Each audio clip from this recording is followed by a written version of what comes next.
Hello, everybody. I am Ulas from NFT Horizon, which is a global media brand. And I have been dealing cryptocurrency since 2017 and have been in the NFT ecosystem for 2 years. And we have a cumulative knowledge in the blockchain gaming part because we work with over 300 DApps, and lots of them is a gaming brand. And today I want to talk about benefits of NFT gaming. But before we deep dive into the topic, I want to briefly mention NFT concept and its origin and its future to better understand those benefits. So let's get started. So when we think about NFTs, these images may come to the mind, but actually these are not the NFTs. Actually, these are the application, or we can call the implementation of NFTs. But the concept of NFT is much more than that. But before we move on to jump into the concept, the impact, we need to go back its origin to make a better assumption. So what is the origin of the NFTs? So actually, the origin of the NFTs is coming from the games, to MMO games. One of the first market, IGE, people can sell digital currencies like gold in the World of Warcraft, or even account for the games. But of course, these are not easy to do, because in order to people for the trade, they had either have some intermediary person or trust each other. And also, in addition to that, the games are against formation of this kind of sub-economies, and the games either ban those traders or sue this kind of platforms. So trading digital assets is not limited to utility items, actually. When we look at today's games, let's take a shoes from PUBG. I mean, they can now be more expensive than the most real shoes. So whether we admit or not, it is not just games. I mean, we all have the avatar and digital identity in the digital world. So when we check the Steam, I mean, the platform already have the trading item with the real money, but you cannot cash out from the platform. So actually, lots of the concept origin from the, I mean, have some origin from the gaming part, but this new technology is make some revolutionary movement on this concept. So for the digital identity part, admit or not, many of the people more prominent for the digital identity according to real one. So when people spend on what they do in real life to make them feel special is currently under digital. So our value in the real world is transferring to the digital one. So more and more this value transferring to the digital one, we need ownership over those items or over those assets. So what is the difference between these digital assets as we talk and the new concept, the NFTs? So actually 3 key differences we have in here. So actually these are also explain the benefits more. So first one is the ownership and the secondary market option, and we have a core structure of the NFT itself. So we can start with the ownership. So as we mentioned earlier, as products with value in real life become digital, it becomes more important to that we have ownership over those items. So because if we let them, the platform have those ownership, I mean, it is always a risk to have those items, because anytime anytime you can lose those items. So actually, this is not a healthy concept to.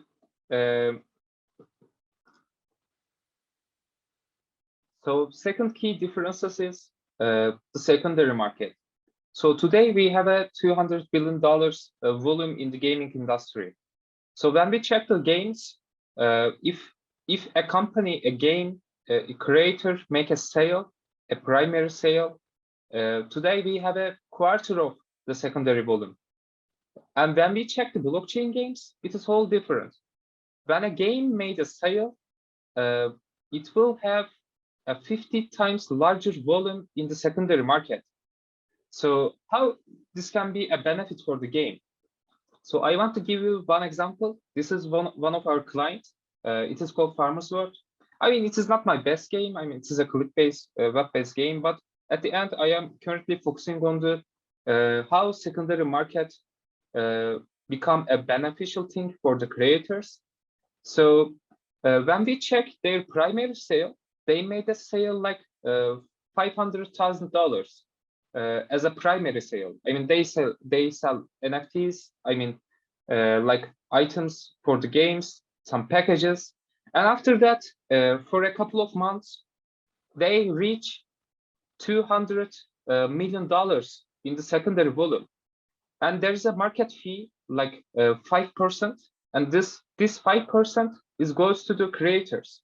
So in this kind of secondary volume, they earn $10 million from the secondary market. I mean, it is way bigger than it is their primary sale. So the third key difference is the course structure of the NFTs. So what is a course structure? Actually, you can think NFTs like a piece of code, and you can send this piece of code in anywhere in the world and instantly and free of charge.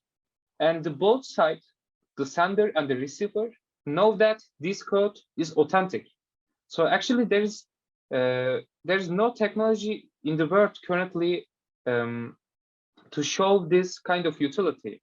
So actually, you can use this utility with any kind of things. So this is actually depends on your imagination. So what is the NFTs looks like? Actually, it is like object-oriented coding. I mean, it looks like a structure of data, a piece of data. You can change some of the data, and you can some of the data is not immutable. I will show you some example of it. And we also have different standards for the NFTs. I mean, we have EVM. I mean, we have ERC standard in the EVM-based blockchains, and I mean we have a EOS blockchains, EOS-based blockchain as well. So we have an atomic standard there, one of the example of the standard. But at the end of the day, the concept is the same. You are putting some piece of code, piece of info into the NFTs. So this is the one of the example of use case of the NFTs. So this is a wallet. This is an NFT, but it works as a wallet. So as you check, there's an immutable attribute on NFTs, immutable attributes. So when people earn some token, some rubies with some guest or with some events, the data on the NFTs can be changed, and this NFT can work as a wallet itself. So actually, you can do lots of different things with NFTs. I mean, it is only depends on your imagination again. So at the end of the day, with this kind of differences, creates lots of beneficial things. And of course, one of them is the engagement, and of course the retention. So if you allow people to create items on your game, and if people can sell it, people have ownership over those items, actually it is increased retention. And we have a secondary market, as we talked earlier, so we will have a bigger economy. So if we know how to lead, how to manage those economy, it will be very beneficial for the creator. So for the gaming part, of course, it is a very beneficial for the blockchain itself, because gaming is very easy to onboard to new people into the crypto, because crypto is not easy. I mean, blockchain is not easy, but gaming industry is very helpful vertical for the onboarding people into the space. So of course, there is also disadvantage coming with this new technology. One of them is the tokenomics, because when we open to the market to the old people, I mean, your every move creates some impact on the market. So actually, you need to understand how tokenomics works, and how tokenomics design. So this is the one critical part to creators need to work on. So actually it complicates all processes, because if you change, if you change any area in your design, it can affect in the it can create impact in the market. So you need to be careful. You need to be designed very carefully how every move make an impact on the market. So actually, blockchain itself is a disruptive innovation, right? I mean, it is a new technology, and so we have a resistance in every disruptive innovation, and we are seeing in blockchain as well. So this is one struggle that creators and also the space handling, and also in blockchain. I mean, you have as I mentioned earlier, you have different you will have different blockchain, like EVM based, EOS based, or any other type of blockchain. So all blockchains show some advantages, so show some disadvantages. So you need to, I mean, all blockchain also have different communities. Even in the people interact with all of the blockchains somehow, but you need to understand your needs, and you need to decide which blockchain you will choose as your product will do. Of course, we also have some multi-blockchain structure, but at the end of the day, you need to create those knowledge in your company. So what is the current state of the blockchain? I mean, when we check the analytics, actually it looks like the similar of the internet growth. I mean, adoption rate is the similar of the internet growth. But of course, it is also have some advantage in terms of internet has some. I mean, internet has specific center when it is first start. But of course, blockchain doesn't have that kind of a center. I mean, this is an advantage to spread. But of course, there's lots of regulatory problems. So this is why we are seeing a slower adoption rate currently. And actually, when we checked the famous blockchain, we are also seeing lots of crash, lots of problems on the current state, because I mean, the old cards still on the table. I mean, the king can change. I mean, there is no one king in the current space. So there's lots of different solution for the scalability. I mean, some people work on the sharding. We are talking about layer 2 or layer 3 solutions. But of course, what I believe is that the incrementing the layer maybe is not a best solution, because at the end you will depend on the first layer. So wallet system. So when we are using the products, actually we are using the wallet, right? So these wallets are one of the critical part, because this is the first people. This is the very first people interact with. So we need more easy wallet system to onboard new people.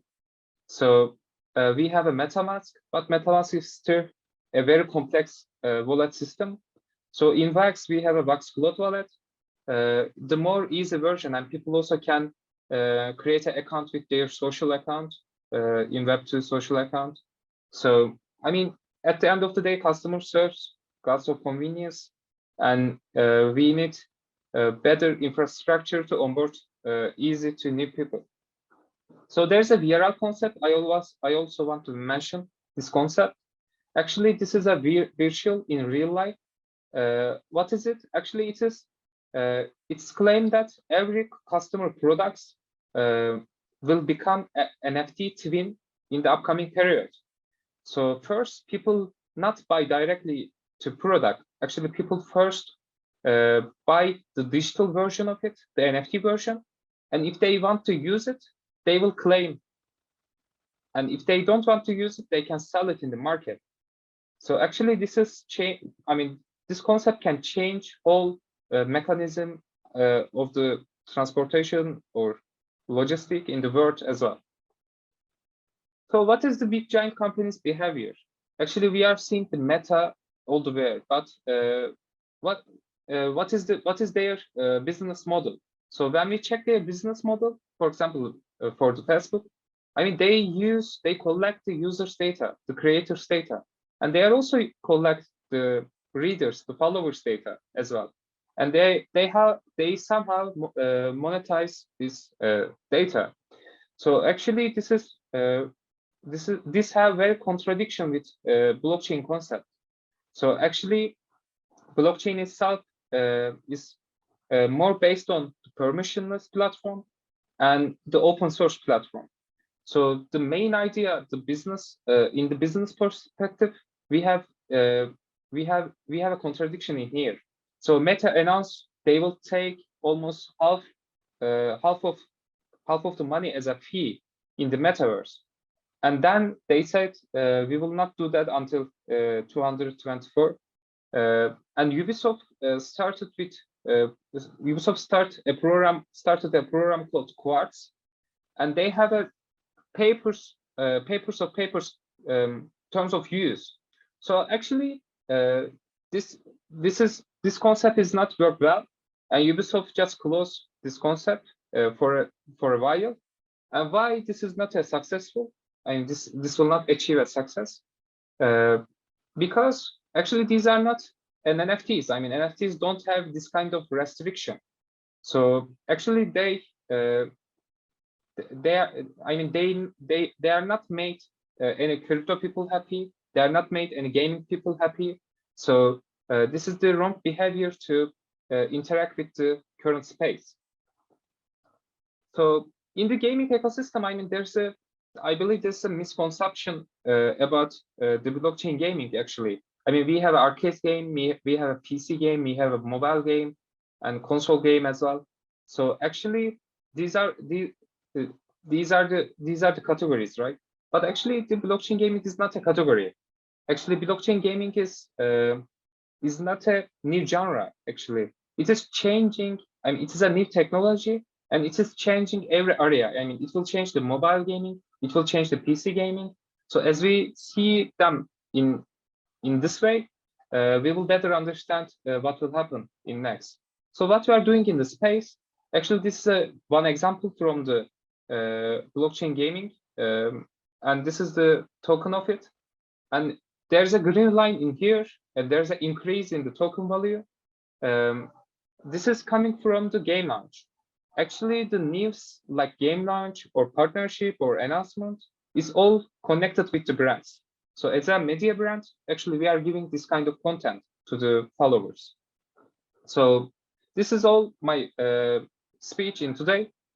And thank you for listening, and see you on next event.